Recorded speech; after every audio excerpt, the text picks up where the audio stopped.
महाविनाश का जो आने वाला समय है वो बहुत ही खतरनाक होगा, लेकिन उस समय खुश कौन रह सकेंगे, कौन से बच्चे अच्छे से चल सकेंगे, वो बाबा ने हम बच्चों को बताया है। आनंदित होकर के कौन रह सकते हैं और किन बच्चों को चिंता करने की ज़रूरत नहीं है, जो पुरुषार्थी हैं, जिसकी स्थिति सुंदर है उसे कल कोई परेशानी नहीं होगी, जिसकी स्थिति बहुत श्रेष्ठ है। सबको मालूम है आने वाले समय में धन भी साथ छोड़ जाएगा, साधन भी साथ छोड़ जाएंगे, प्रियजन भी साथ छोड़ जाएंगे, गाड़ी खड़ी होगी, कार खड़ी होगी, लेकिन तेल नहीं होगा। तो क्या करेंगी कारें? सब बेकार, सारे सैटेलाइट बेकार हो जाएंगे, मोबाइल, टीवी, इंटरनेट सब समाप्त हो जाएगा। काम आएगी सिर्फ श्रेष्ठ स्थिति, पुण्यों का खजाना। जैसे बाबा ने कई बार मुरलियों में उदाहरण दिया है बिल्ली के बच्चों का।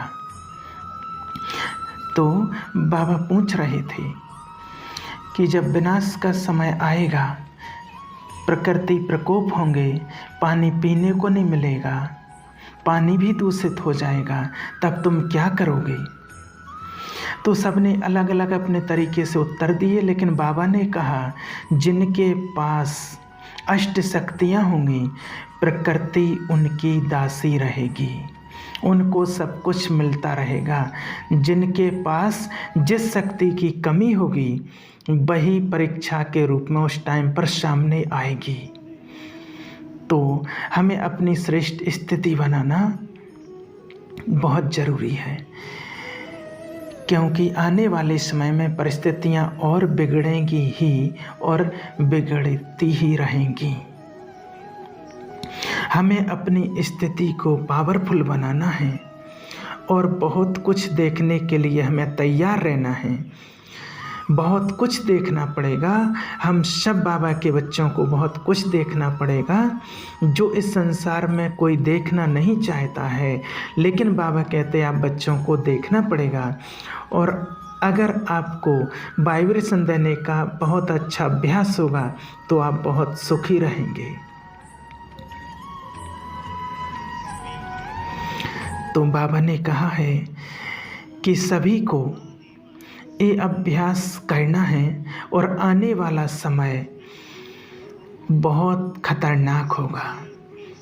ये संसार की स्थिति बहुत बिगड़ेगी,